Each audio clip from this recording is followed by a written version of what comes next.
Here's the agenda that we're going to pursue today. So first of all, in a moment, I'm going to really briefly go through this review paper that we've prepared about municipal food strategies and just draw out a few key points. I won't spend too long on that. I'll assume that you've had a flick through of it, if not a close read. I think the other thing that we're going to do after that is to invite participants to add other exemplars to the list of 7 municipal food strategies that were featured in the review paper. And we know that we've got 3 people who are going to contribute to that. Tukums have sent me some slides about the food strategy in their region.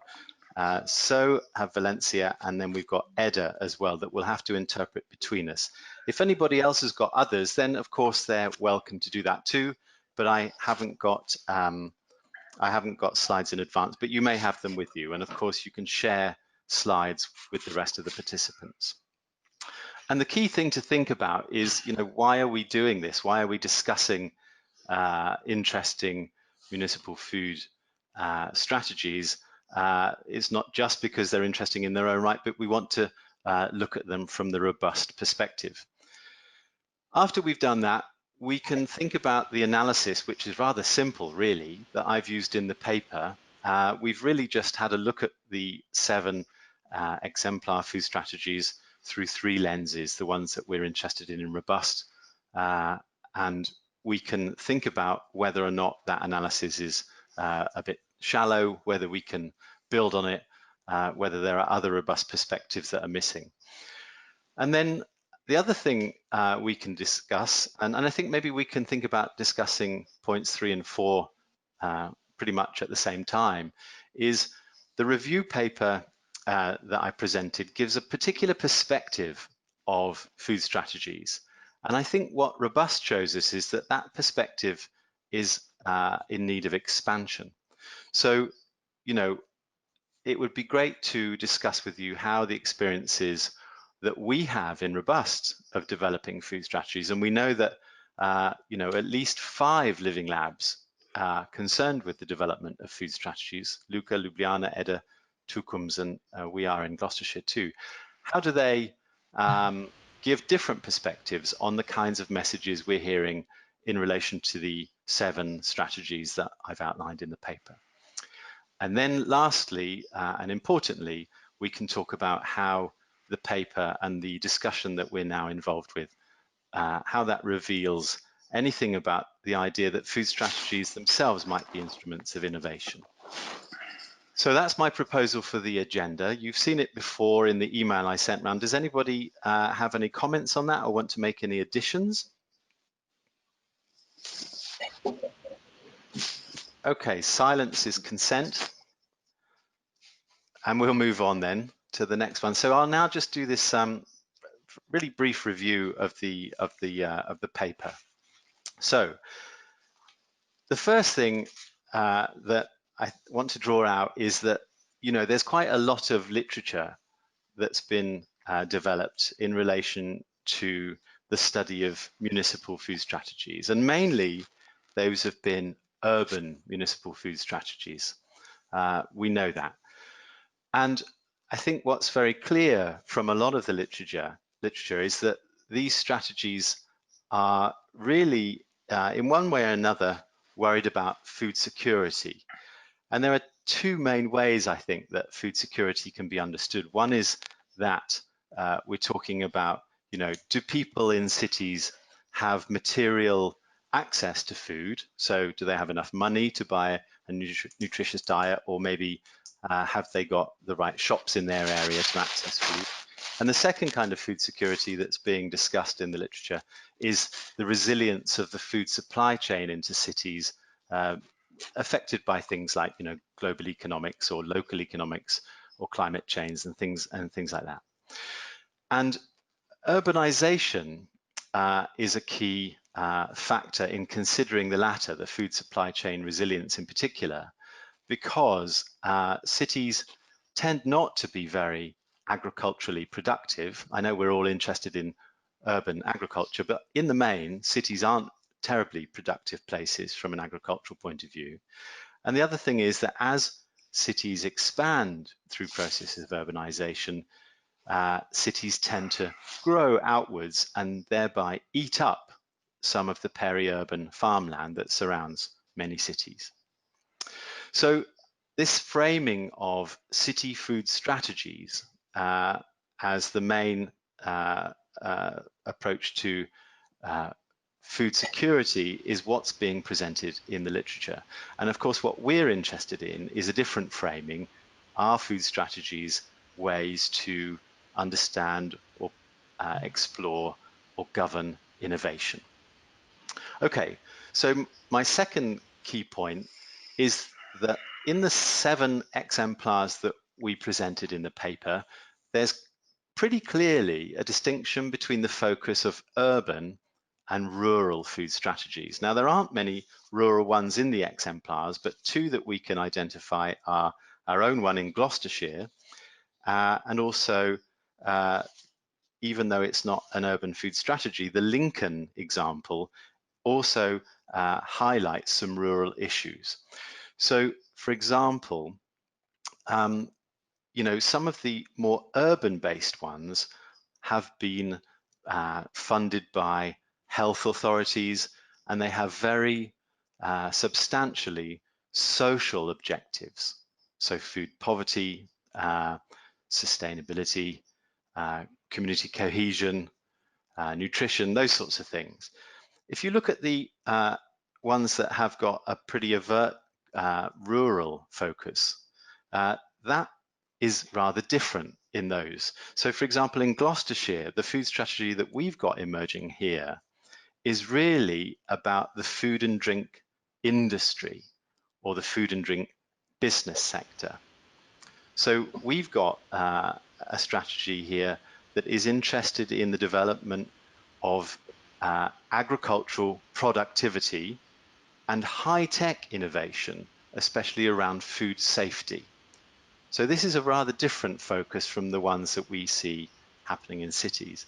And the Lincoln one is a city-based one, and it's got a social focus. But what's interesting about Lincoln is that it's a city really in the middle of a rural area, and it's also an agricultural area from which about 10% of England's agricultural output comes. And there is a very poor interface between the rural area and the city in Lincoln, and that's really reflected in the very urban focus and the very social focus of the Lincoln City food strategy. So what that means is that maybe we are seeing different scales or different forms of rural-urban relations going on in some of these strategies. Okay, so that's covered points 2 and 3. And then just a few more points. I can be quick about these last ones. There's, I think, also potentially, you know, based on our rather limited sample, evidence that there are hierarchies in policy making. Again, this is particularly associated with rural areas where you might have a regional authority that delegates powers or functions to a lower level municipal authority like a town or a district. And where you have these hierarchies of policy making, it seems to me, given our review, that this may be a problem in terms of the development of innovation, because you have a distribution and a dispersal of functions and government services and governance structures. So just to be clear, I'm saying that where you have a hierarchy of policy making around food, it may be that there's less innovation going on. And that's less evident in the cities because in the cities, you usually have what we in England call unitary authority, which means that the city council is in control of and delivers all of the public services that there are. So, in conclusion then, I suppose I'm saying that the exemplars that we've shown, there are only 7 in the review, are mainly urban, and substantially they've come from the UK, we've done that consciously. You're going to contribute to that list shortly. And we've also tried to review the policies through the lens of robust, using that simple structure of rural-urban relations, smart development, and multi-level governance. On page 10 of the review and on 11, I've put that kind of analysis into a brief and simple table. I just want to pull out really very quickly a couple of key points from the table. One is that if you look at Ghent on page 11, under the smart development, the middle space, Ghent have got an explicit link in their food strategy to the university. And I think this is interesting for us in Gloucestershire, because our food strategy does the same thing. We have 3 higher education institutions in the county, and the food strategy makes an explicit link to them. So this is interesting for us in robust terms because of the quadruple helix framework that we're using, and also because there's this issue of co-development of knowledge to inform practice. I've mentioned the very different focus of the Gloucestershire strategy, which is more around industry.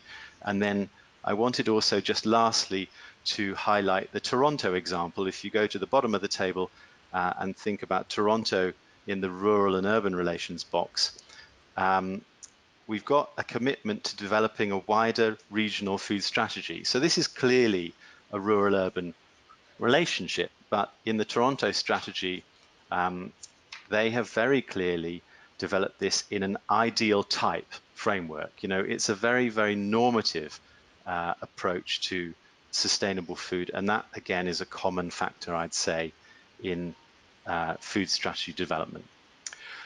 Okay, so I think we can leave that there. I hope I've not been too repetitive and too long.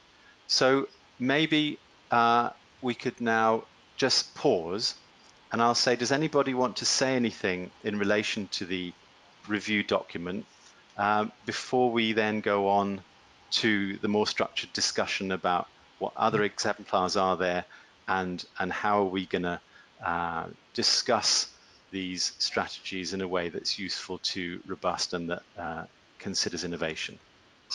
Any contributions?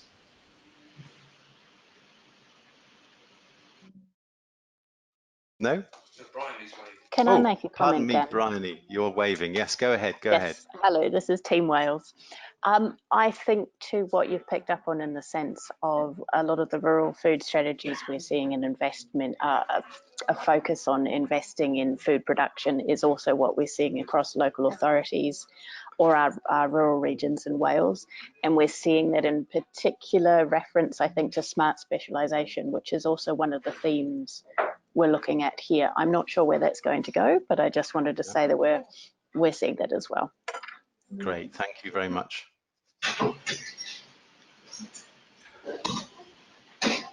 Do people generally agree with that division that we've outlined, and Bryony has now reinforced that there is this sort of rather different framing of what the food strategy is for if you're in a largely urban or a largely rural region? Do you have that same sense in other countries?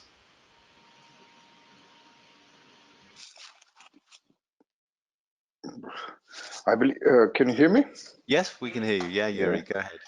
I believe that in our participating region, in Ljubljana urban region, the municipalities and the capital city, they do have different approach to understanding food and how they understand food and in their development strategies. Yeah, most of them didn't even think yet about preparing the special food strategy or developing. Yeah, but most of them, they do have agricultural and rural development strategies, and yeah, the as you said, yeah, they look differently. Some of them are looking as in terms more of where to get food, and the others are discussing more how to produce more and more efficient. Yeah. And this is probably the two parts of the same story. Or the two angles of the same story. Yeah, but you're right. Yeah. But I believe that in Slovenia, we do have this long-lasting culture of developing rural development strategies, and it is a question, you know, how to go to the focus of understanding food out of there, or should we do that? Shouldn't we do that? So it's going probably to take time to understand those angles and what to do with them. Okay. Yeah. All right. According to my Giovanni speaking, according to the experience of Italy, there is not this difference between big and small cities or rural urban cities. The issue is more the typology of the public body that activate the policy. In some cases, the competences are from the healthy bodies. In some other cases are for the initiative come from farmers. So this is not really linked to the dimension of the city, but more the typology of actors, public and private, that are involved in the initiative. So we have some big cities where the focus is more on local food, local provisioning, and in some small cities there is more focus on the health and sustainability, but not with a specific aim to link the local to local food. So this is not, there is not this kind of equivalence. That's a really interesting point, I think, that you've raised there, in a way that you know, what we were saying earlier on was that in some of the bigger cities, you've got this sort of social public health driver behind policy making at the municipal level, and you're saying in Italy that's maybe true in terms of the kind of local authority rather than the scale, or at least the kind of departmental framing rather than necessarily the scale. So that's interesting. Thank you very much. If we, oh, Iruna, were you going to say something? Yes. Well, according to our contribution, we are two levels involving in food issues. From the Food Council has defined a strategy, the food strategy, through a multi-stakeholder perspective with the aim to be integrated in health, education, and social justice. Let me just interrupt you a second. If we're going to talk about your example, why don't we do this by sharing your screen as well? Yes. Well, the idea is, for example, the agri-food strategy is created from a local council, but at regional level is also encourage the emphasis to on public food. Well, if you want, I can talk about this. Yes, why don't you? This will take us neatly into the next item. I've put okay. your slides on to have screen. an idea, okay, of the territory. The agriculture in Valencia is a very traditional area. In the metropolitan region are living 2 million people, and the city represents the 60% of the total population. The agriculture is part of the cultural heritage for the city. In the past, the agriculture has been threatened by the urban sprawl. So today is very protected by planning instruments and for its management. Well, under the umbrella of Milan Pact, for these reasons, Valencia joined to this pact, and the city was designated World Food Capital in 2017. Since then, the city and the municipalities have been implementing actions and strategies to guarantee food accessibility all over region. Valencia creates a food council in order to develop this strategy from this, as I told, from this multi-stakeholder perspective to be integrated in the different sectors. But also the good point is at regional level, there's an emphasis on public procurement, public food procurement, with engagement to local and ecological production, and also it's up. The government has just approved the law of proximity. It benefits producers and consumers with the direct selling and short food chains. So at local level, the Valencia Council try to work at supra-municipality level to keep the coherence with the rest of territory, with the aim to favor of a fairer and more sustainable agri-food environment. So this strategy at local level represent a process in which urban, peri-urban, and rural area relations are established based on balanced relations, social justice, and environment. Great, thank you very much indeed. Has anybody got any questions for Irune?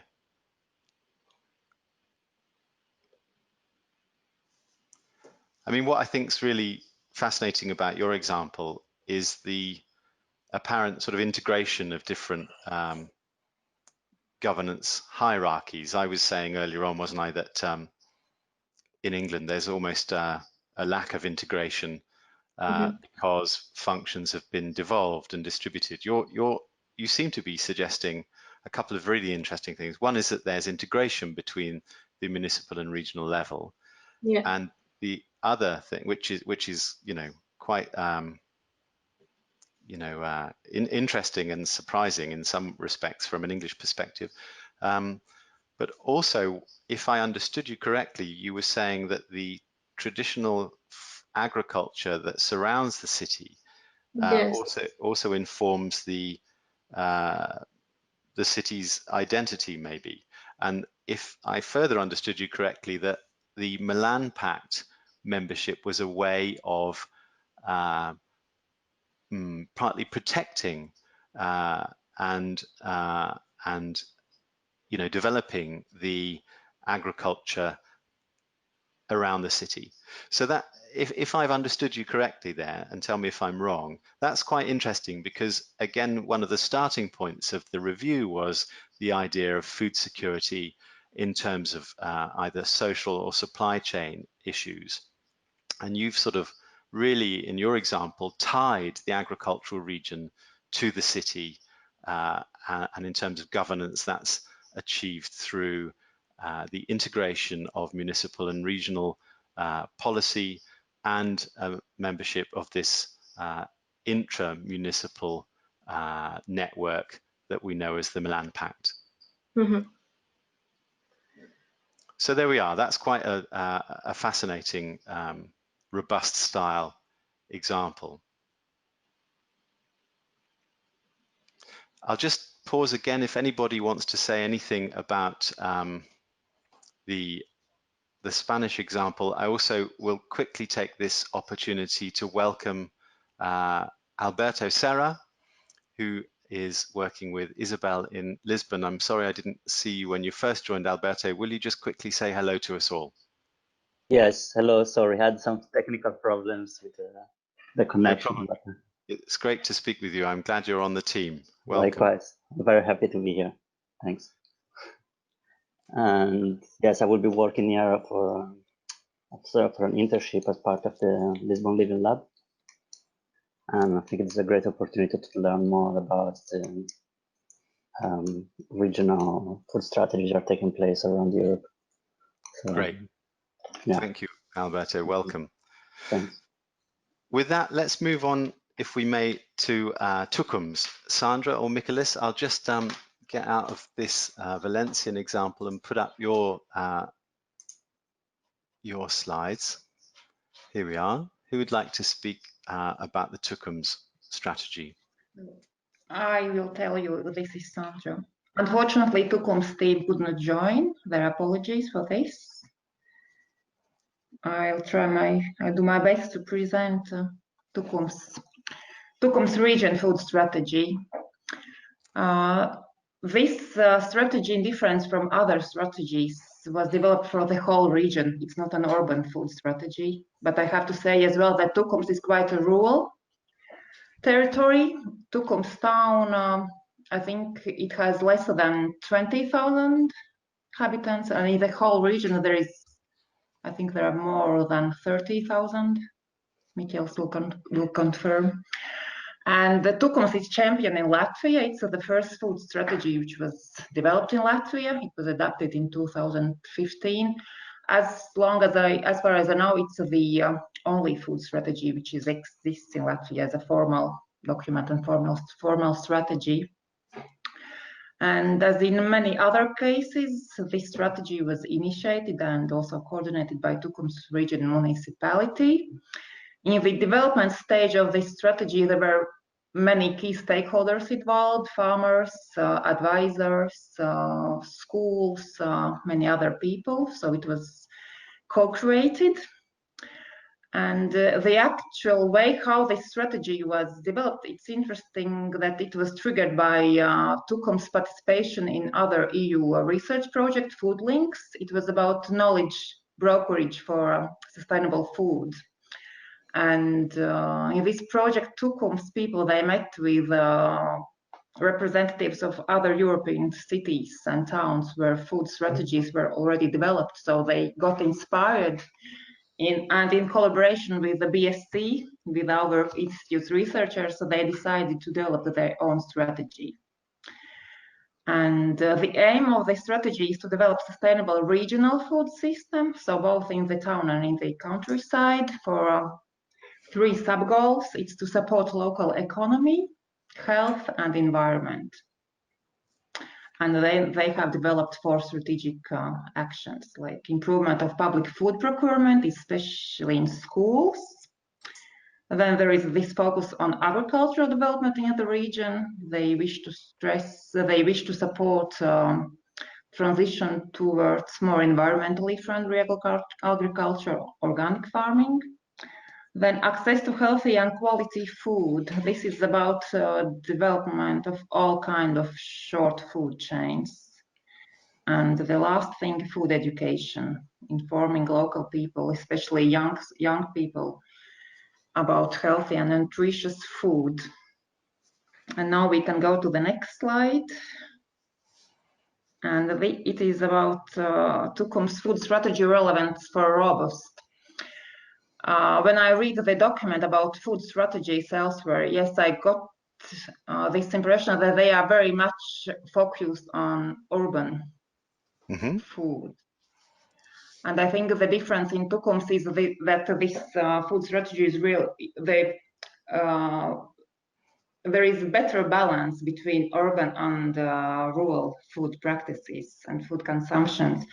I think that what is missing in other strategies, this understanding that they are, maybe not understanding, but actually as they are so much focused on cities, it doesn't appear so clear that there are consumers also in rural regions.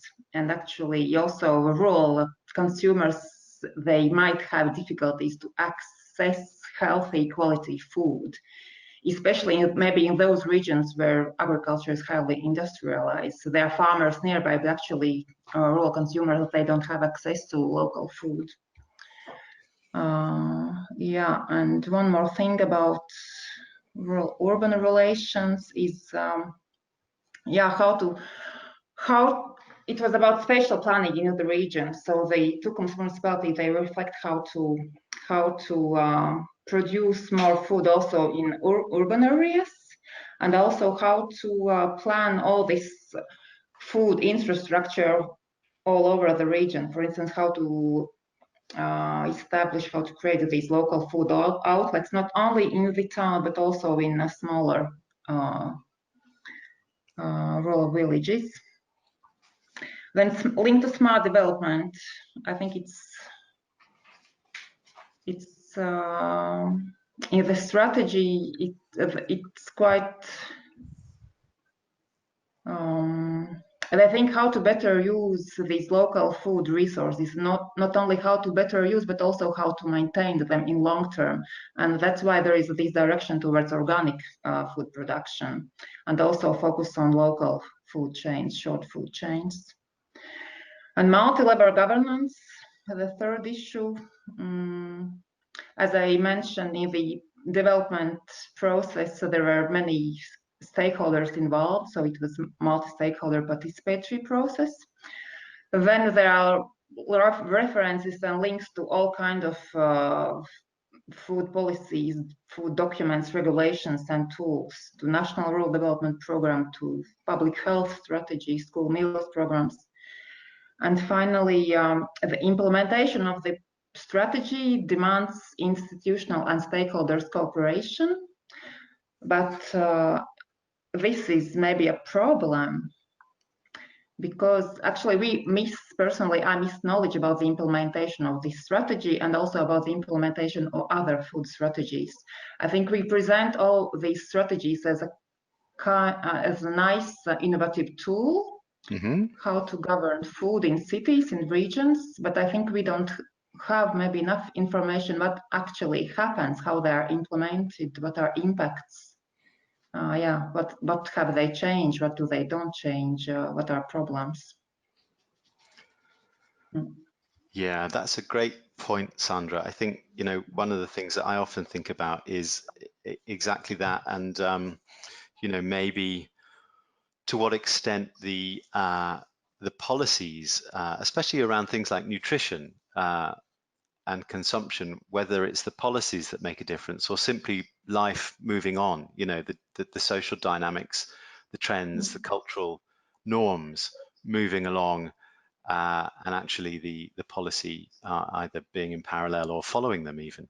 That's a very interesting question to introduce. In the document, there was a nice table with the benefits of food strategies. I think these benefits were listed before or during developing of food strategies. I don't know if at some point someone comes back to these benefits and really evaluates, monitors if these goals or benefits have been reached. Yeah. Does anybody else want to contribute to the discussion Sandra started? Any questions for Sandra? Any observations on the particularly rural framing that that the Tukums example brings? Issues around spatial planning, for example. Anybody want to unpick some of the issues that Sandra's put on the table? Yeah, Bryony? Hello, this is Bryony. Thank you very much, Sandra. I thought that was very interesting and inspiring as well, and congratulations on having that first example in Latvia. I think I really do want to acknowledge your point about what do we know about the implementation. I think that's really important. What I do like about this strategy is that integration of producers and consumers, which I think, as Dan identified earlier in his discussion, we do have a bit of a gap. I think sometimes in rural areas we can have a myth that food is growing there, thereby everyone has access to food, and I think you've drawn attention to how that may not be the case. So I would certainly like to learn more about that.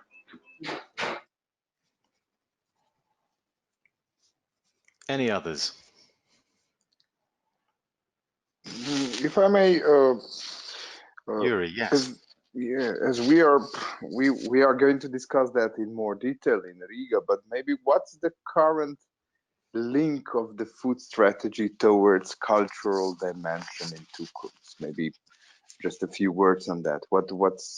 How did you use both to innovate or to develop new tools or new strategies?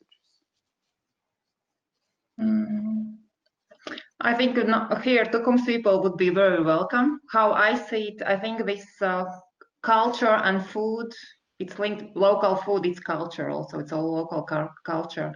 And yeah, one of the dimensions of Tukums food strategy is this how to better support and promote production of local food. Yeah, how to create local market outlets for local food. Like also these can be all kind of cultural festivals where local food is also presented. One question I have that maybe builds on the question you asked, Yuri, and I hope might bring in Mikolis, if that's all right as well, is that you know, some of the interventions that are examined in the or suggested in the Tukums model are familiar in rural development terms, but in terms of what you were saying, Sandra, about their effectiveness, we would maybe reflect in England that those sorts of interventions remain fairly marginal in their impacts in wider society. And this is where I was just going to ask Mikolis if you wanted to bring anything in and build in on the cultural question Yuri raised, which is that given that Tukums was the first food strategy, given what we've heard about the sort of significant rural nature of the region, does that mean that food strategies are seen as a rural thing in Latvia? How does Riga connect with anything that's going on in Tukums? How does the culture of, how does the food culture of Riga that you write about in certain circumstances, Mikolis, affect the kind of cultural insights that we're trying to develop in Tukums through Robust? Do you see what I mean? So let me just quickly make one last observation by point of clarification. I think what you said, Sandra, is that local food is part of local culture. We might see that differently in a situation in a bigger city like Riga. Does Riga, which has its own distinctive food culture and food practices, see food strategy making as a rural concern or something that affects all places? Well, it's a complicated question, to be honest. Riga doesn't have an operating food strategy. So Riga is a part of Milan Pact, but I would say that that's a rather fictitious participation, and there are no real actions taken to build a urban food strategy for Riga. And most of the things that we have observed are coming really from civic society rather from organized response to any challenge we could associate with food. Yet Riga is really a city, while as Sandra stressed, Tukums it has only 28,000 inhabitants, and it has, I think, on our population density is something like 23 people per square kilometer in Tukums, which is really low density. Yeah. And really, we don't even have a city council, it's a municipal council. So we don't even have a political body to address what's happening in the city. It automatically addresses what's happening in the rural region. So obviously, any political decision that is made, so automatically addressing rural region. And that's a very huge difference from all the cases you have been talking about and all the cases that has been addressed in your snapshot. That we are having a very different region that struggles, to my mind, with very different issues. And, and although they are putting health as one of their key issues, obviously, at least to my mind, their main concern is what can we do to region, well, what can we do with food that would help it a region's economic problems, or basically how can we compete with this really huge city next by, while also taking in consideration that we have 2/3 of our population living in urban area and 1/3 in rural area. So I don't know, does it make any sense, but No, it certainly identified the complexities of the governance and the challenges. I wanted to add something, even if you wanted that Mikkel speak, I still wanted to add something. I think that urban consumers and especially Riga consumers can help, they can make realize the value of local food, because urban residents at least part of them are fed up of this industrial, anonymous food. When they start to look for authentic food, they go back to local food.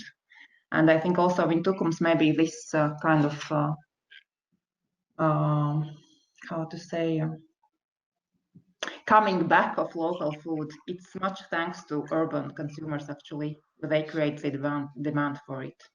Right, that's a very important thing that you mentioned there. And I think we know this, don't we? But it's useful to underline it in terms of that functional synergy that Robust is about, that it's urban consumers often who are key patrons of local food culture.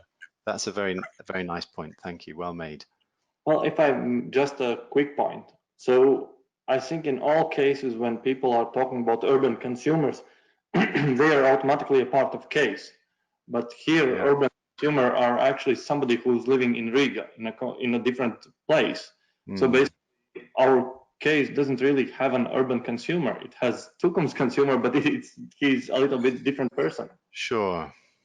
That's a good point. But many of Tukums residents, they are going to Riga daily, that they commute for work, and so actually they are partly urban.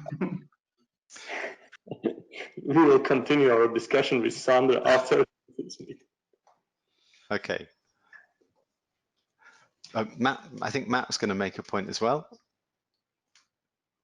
Sorry, I've just muted my microphone, otherwise you'd hear Dan and I all the time simultaneously. I think our colleagues in Finland have been picking up, in Helsinki, have been picking up this tension about people who live in the city part of the week and live in rural areas another part of the town. And I think that role of mobility and commuting is really important to think about how we have these mobilities, so we don't essentialize rural people or urban people, that we kind of remain open to the diversity of experience. I think Sandra brought up something of really fundamental importance with this question about how do we know if these policies are effective, with no monitoring and evaluation, with no goals. So my question might be to us in a challenging way is how do these food policies fail, and how would we know that they'd failed? Because because at the moment, sometimes if I was being critical, I would see food policies that are kind of motherhood and apple pie, and everybody can feel good, and we're all doing the right thing, and we all congratulate each other, and we go out, and then what happens? And unless they can fail, are they very strong policies? So if we sort of said, if we haven't moved 10% of the population in the next 5 years to eating more healthily, whatever we're doing isn't working. If local food consumption isn't going up, this policy isn't working. And we set ourselves goals and targets, and that would maybe, we could have this discussion, but would that sort of imply to people in councils that if you're going to enact this policy, you have to resource it? Because a lot of the time I'm talking to people who, quite major cities, who don't have any resources to back up their food policies. They have a food policy, but they don't have any resource to make it happen. So is this a serious policy, or is this a way of placating, of making those people in civil society feel that their government is doing something, but actually they're not? Who's got a contribution to make there? Anybody?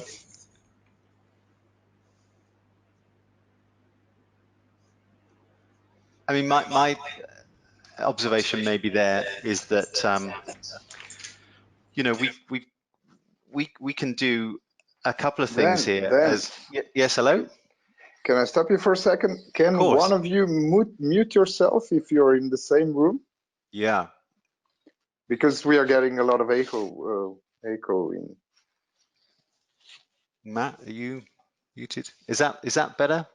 Now it's much better. Thank you. Thank you, Yuri. Thank you. Well, one thing that Matt's comment reminded me of is that food policies are not new. You know, that the Toronto one was started in 1991, the London one was started in 1985. So sometimes, you know, it maybe seems like we're going around in circles. What about the question of integration? I mean, Iruna's raised the idea that, you know, food policy making in her region isn't made in isolation. It's integrated across the whole range of municipal and regional policy making, but also is connected internationally through Milan. Does anybody feel that they have a similar experience or other strategies that seem to be successful are linked to integration? Or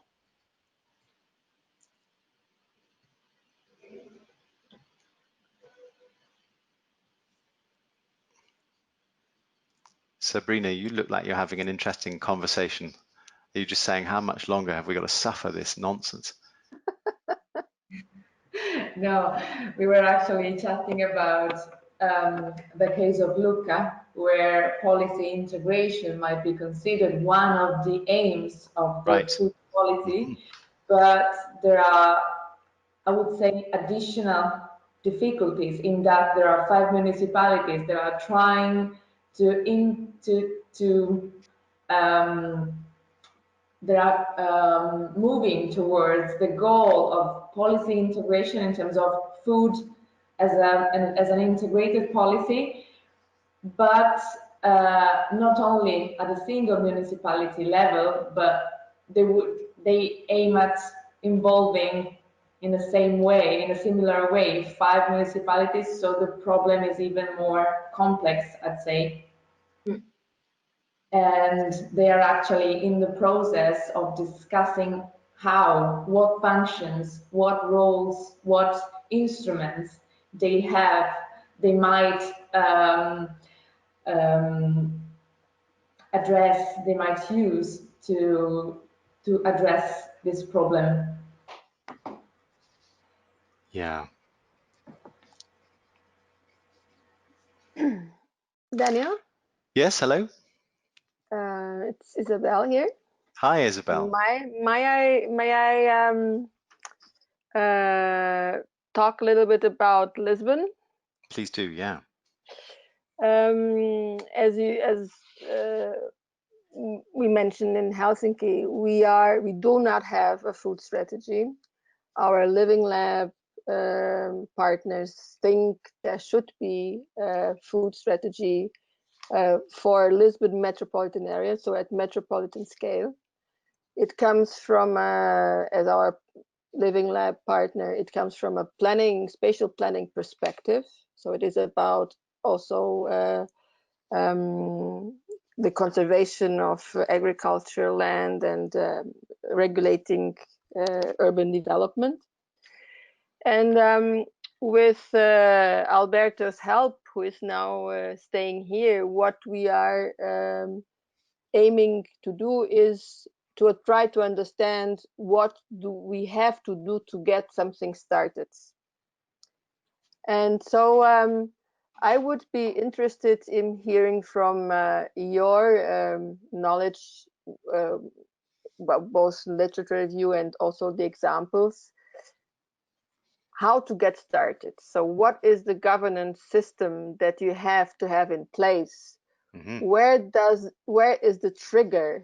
Who should be the person that we should, or the institution where that is most, let's put in that, most receptive or most interested or most responsible, or where do we have to dig in to get it put together? And this is one of our main questions. We had our regional workshop 2 days ago with a lot of people. For instance, the ministry, and we insisted that they would come because we thought that they would be a crucial actor, the Ministry of Agriculture, and especially those that define policies in the Ministry of Agriculture. They did not attend. Oh. But we had people from municipalities and from other from education, from tourism, we had private actors. We had a lot of people, but what we understood, we have not gone through all the comments yet, and we don't have a complete and comprehensive synthesis yet that I can now give you, but there was a kind of a perception that there was still a lack of awareness of everyone, and that we have first to build on this awareness rising before starting to build something together. But I would like to know, basically from your experience, how to get started.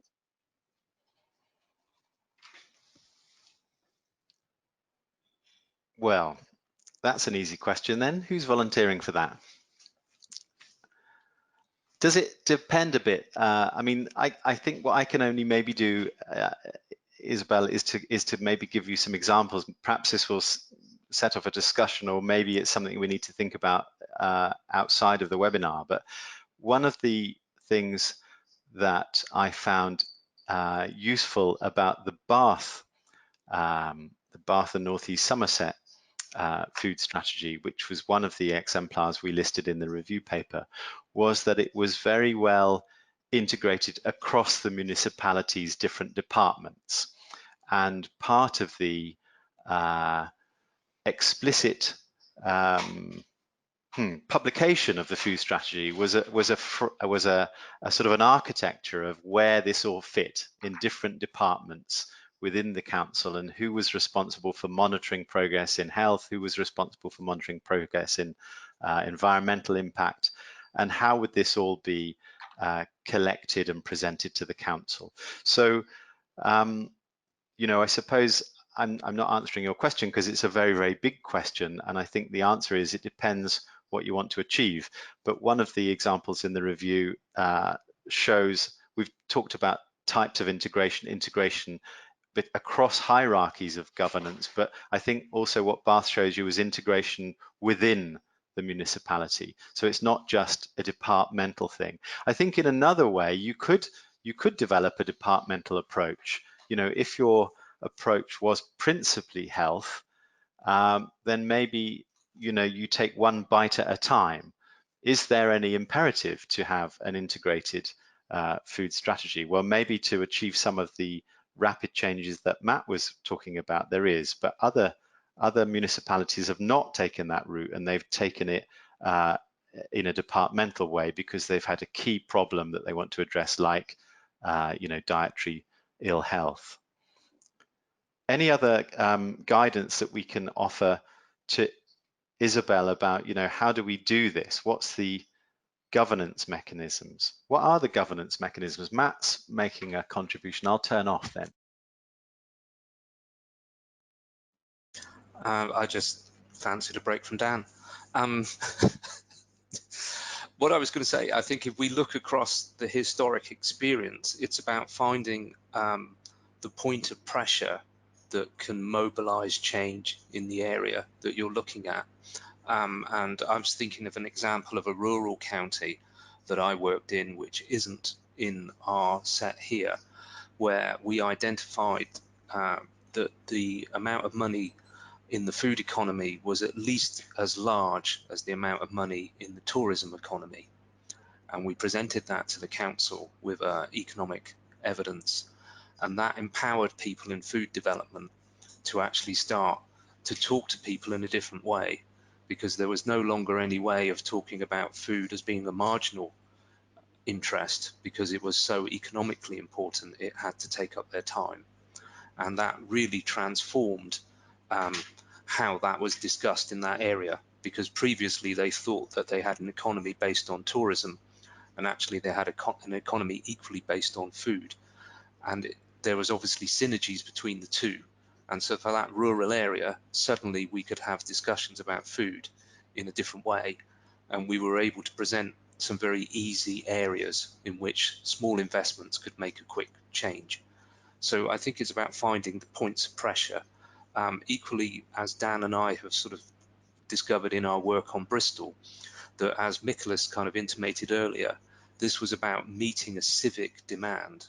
People were concerned in the city about the continuing supply of food in the event of the climate crisis, but also in the face of austerity and food banks. So food security was what was mobilizing citizens.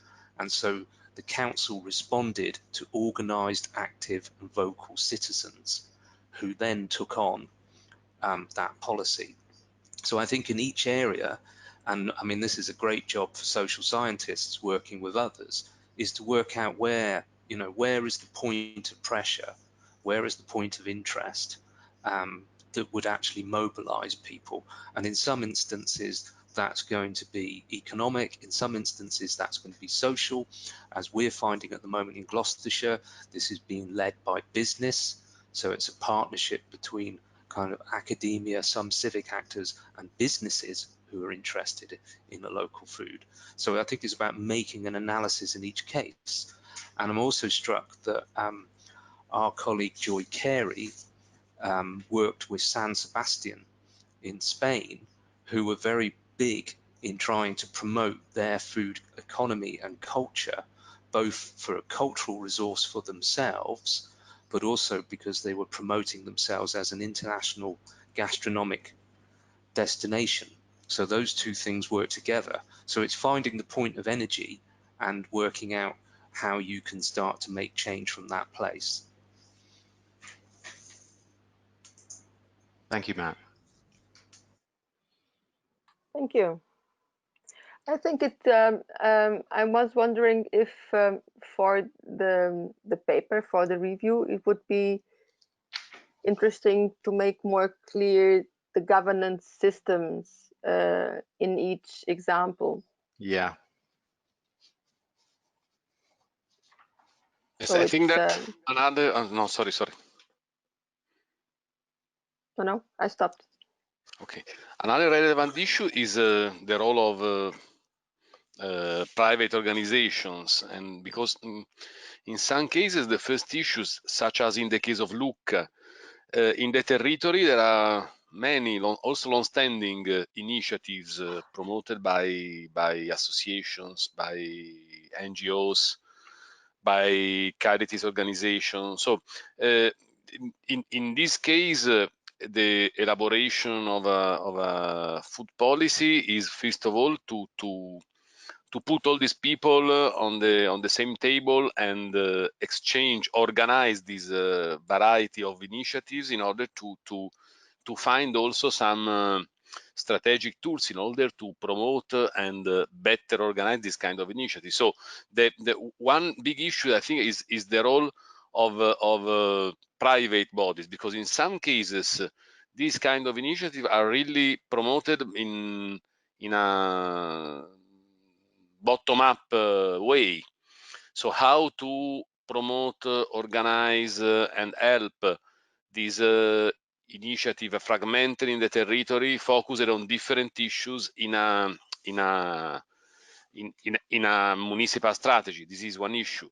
And the second issue is how to recognize this role for private bodies in municipal policies, because in some cases in Italy we have very top-down municipal policies where the initiative starts from the municipality or one part of the municipality, and then they try to fund something to activate, for example, public procurement strategies, but without the involvement of local people. In other cases, I think that in general, the contribution of local actors outside the municipality, the public bodies, is very, very important. And in some cases, we have municipal policies without the presence of public bodies. I mean, there are networks of private or collective organizations that aims to promote policy at municipal level, but trying to activate the interest of public bodies. So this is quite interesting to analyze the role played by that this kind of private bodies, including also farmers' organization, play in order to activate municipal food policies. Giovanni, that's a great point. Thanks for making that. It reminds me as well, I'll say very, very briefly that in Bristol, our local city, the city is developing a food strategy or redeveloping it. It's already got one, but it's revising it. And the key component of that is how will the food strategy do exactly what you've suggested, bring together, the grassroots networks. And I think and this happened in Bath as well. I mean, I don't know if this is another way of going back to your question, Isabel, but in both Bristol and Bath, what we saw was an energy around food coming from civil society that in the end captured the imagination of the council. Usually, I must say, depending on which political party was in government at the time. And then a food strategy was developed using much of the information and the data and the case studies and the knowledge that came up from the grassroots. And then what happened in return was, because in Britain, our local authorities don't have much money and have lost lots of employees over the last 10 years, that the third sector is then re-engaged, sometimes with funding, to implement the strategy. So there's this really exciting, as well as problematic, of course, you can imagine, circle going on where the grassroots inform strategy making, help develop the strategy, sit on bodies which monitor the implementation of the strategy and implement it. Of course, those players may be different in all of those different stages of the circle. But I think that's a great point you raised. And one of the problems it seems like an amazingly good model. One of the problems that, again, we see in the Bristol and the Bath example is that the Bath food strategy has come to the end of its funding period. The council has changed and there is no food strategy and no food strategy officer. And in Bristol, although there's still lots of activity, the food strategy is being revised. So, you've raised a very good point there, Giovanni, but one that's full of problems as well.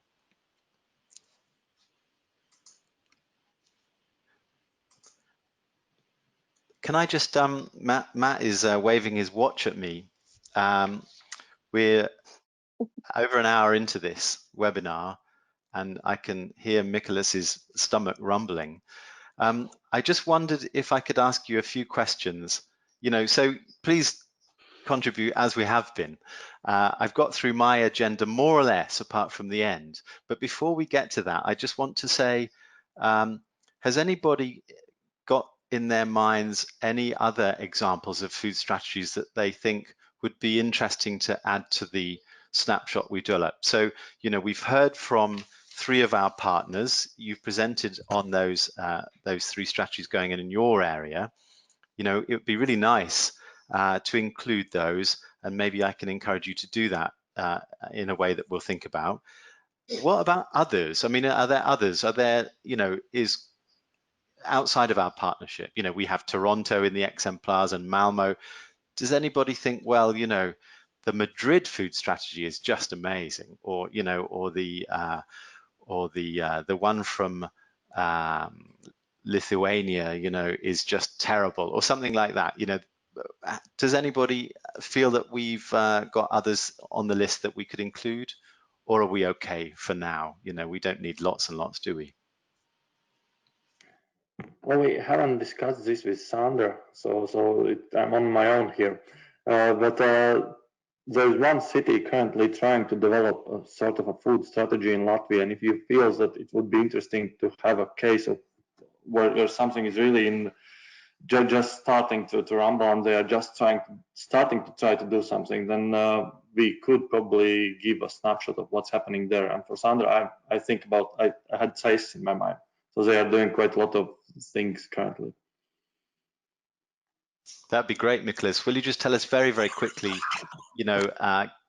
a tiny, just 3 or 4 sentences about that case study, for example, in relation to Tukums. So we've heard about how Tukums is a small fairly rural place, but not so far away from Riga. What about this other settlement size? What's going on there? It's a little bit smaller than Tukums. It's something like 85 kilometers from Riga, well connected with train. And the city is next to a larger city, which is much more better industrially developed. So they have pursued this framing that they are cultural hub or cultural place. And also they have introduced a couple of, so they have tried to present themselves as a place where there is a lot of vibrant intellectual debate and a lot of things are happening, and they are attracting a lot of people from Riga who are currently going to live there.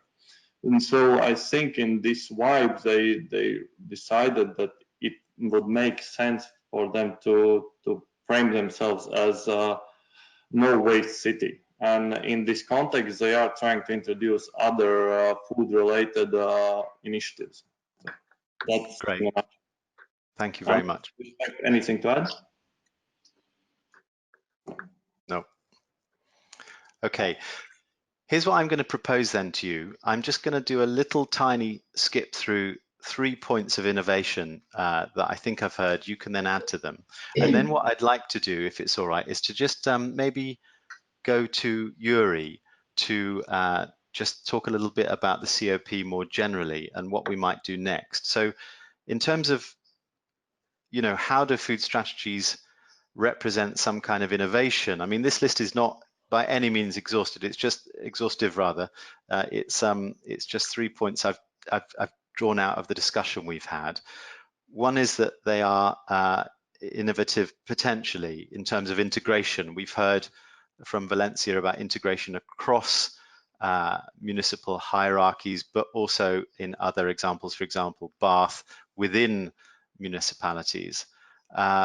Giovanni mentioned the issue as well of how they can gather together in one place initiatives, private bodies, grassroots networks who do so much of the bottom-up work. That's a good thing that they can gather together. We think possibly about innovation also through these strategies in terms of framing practices. You know, what comes through again and again are, you know, practices that continue to be innovative around how public food procurement works, particularly in schools, how health-related interventions can be established. All of these things seem to be innovative in the old-fashioned sense. If that's not, that sounds nonsense, isn't it? We'll edit that bit out. That was nonsense. Anyway, they seem innovative, these practices. It's my first webinar. You didn't guess, did you? But there's a but in this innovation of practices, which is that we need funding and we need some kind of monitoring and evaluation of their impact. That was raised by several of you, Bryony, Sandra, among others. And then lastly on my list, we, I think, could say maybe that there's an innovative role in data and evidence gathering, I would suggest, because food strategies often provide strategies, statistics and food-related data that wasn't gathered together before. So I think what I'd like to do now, if people are happy, is to just hand over a bit to Yuri. I don't want to put you on the spot at all, Yuri, but we've developed this webinar to think about food strategies and what they mean in a robust framework. What should we do now? You know, what does this webinar give us in terms of the COP? So we could, you know, we could edit it and put it on the website potentially. We can rewrite the review of the food policy exemplars. Maybe that could become a scientific paper once it becomes scientific. You know, where would you like to go now within the COP? Thanks for handing me over the discussion. No pressure. Yeah, when I was reading the paper you provided to all of us, yeah, I was thinking, how to integrate also ideas or examples or questions from other partners of the COP. Yeah? So my thinking was, okay, now we have this very good review of what's going on in food strategies and so on, which you already did. And today we discussed cases. Yeah? Maybe it would be nice to add those cases to the paper and basically have it to share information around other partners and also general publics, just so that people can I don't know, read few things what we do, I mean what partners are doing, and maybe add an information whom to contact if you want further information, and that would be enough for the beginning. Yeah. And later on we'll see if we dig into cases or case by case, or maybe we could all join forces and help, let's say, Lisbon case to get in the next stage. But let's leave this till Riga. I'm just trying to open some ideas. What can we do from here? Okay. But how I structured the other paper of the COP was more to bring together different cases, different information, different approaches to public purchase, to public procurement, and to develop it from a little bit other perspective, which is no problem. Everyone's doing it from his own angle. Yeah.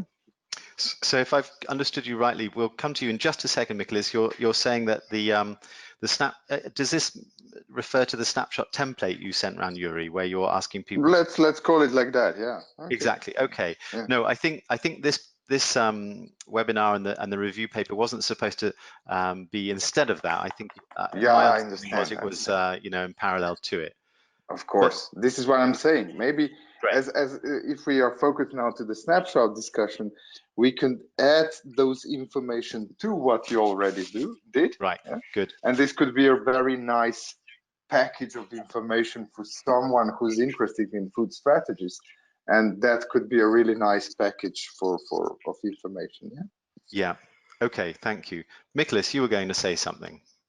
Yeah, maybe I shouldn't be talking about this because I'm new in the project, so I don't know anything. But it's just that we have been trying to, well, we have started to put together our own snapshot on governance. And then I think Giovanni suggested that you should add more on governance in your snapshot. So my question is basically regarding the borders of each snapshot, because it already seems that in your food strategy paper, there are already quite a lot of information on how things are governed, and then there is a separate paper just on that. So we have difficulties to draw borders. Okay. Yeah, of course. Each paper will deal with governance because we have 4 underlying questions of robust project in general, and we are discussing 4 general questions of robust in each of the papers, and governance is one of them.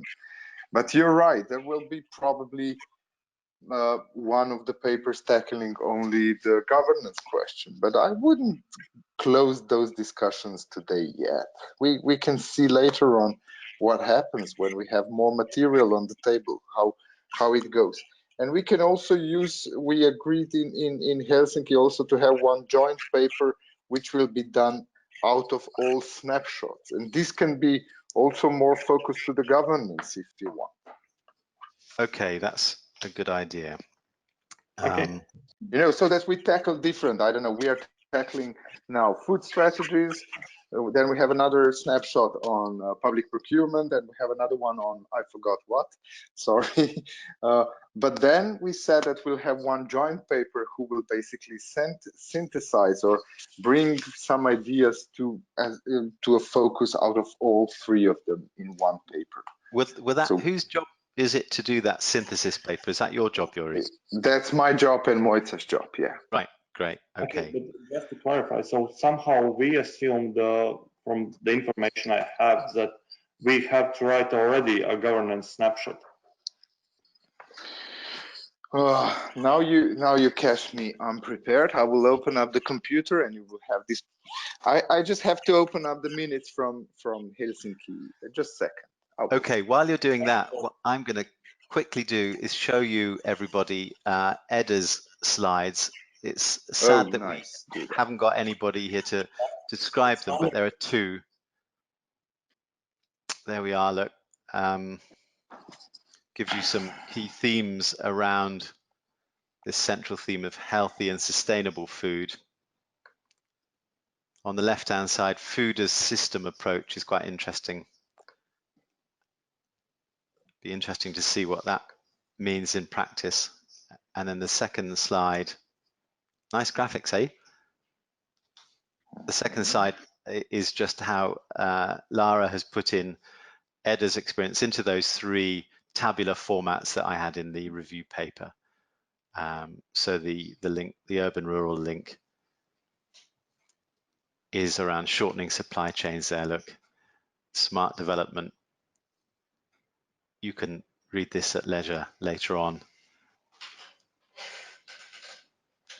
Okay, the city food deal as well is important there. Edda, one of 12 Dutch municipalities working in this better food system. Okay, sorry, we haven't done that justice, Lara. When you're listening later to this website, to this podcast rather, we won't have done justice to your excellent slides, but time is against us.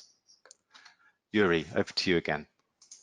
Yeah, for the snapshots, we agreed 1, 2, 3, 4, 5, 6 snapshots that we'll develop. Yeah, one is food strategies, which is a part of what we discussed today. Then we have indicators, which is being taken by Ede, but as I understand, Lara is working on her PhD on that, and it's going to be formatted a little bit differently. No problem.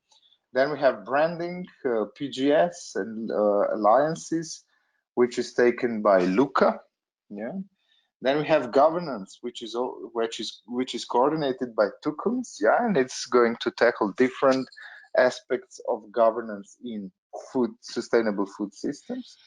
Then we have territorial cohesion, which is coordinated by Mid-Wales, and we have procurement innovation, which is being coordinated by Ljubljana. So those are the and then we decided that we'll have thematical briefings, which is just I said as a synthesis, which is going to tackle innovation practices. We'll see what innovation was mentioned in those papers, how innovative, or which innovative tools were used, and so on. Then we have another one, branding and cross-sectoral practices. That's another synthesis paper, thematic briefings we call them. And we have public procurement and food systems as a synthesis thematic briefing when looking through all of the papers that will be developed. Okay. We also agreed to 3 articles, but we don't have timing on that. We are still waiting on material on that. We said that we'll decide on what level of effort are we going to put that. But we said article 1 is food policy indicators coordinated by Ede.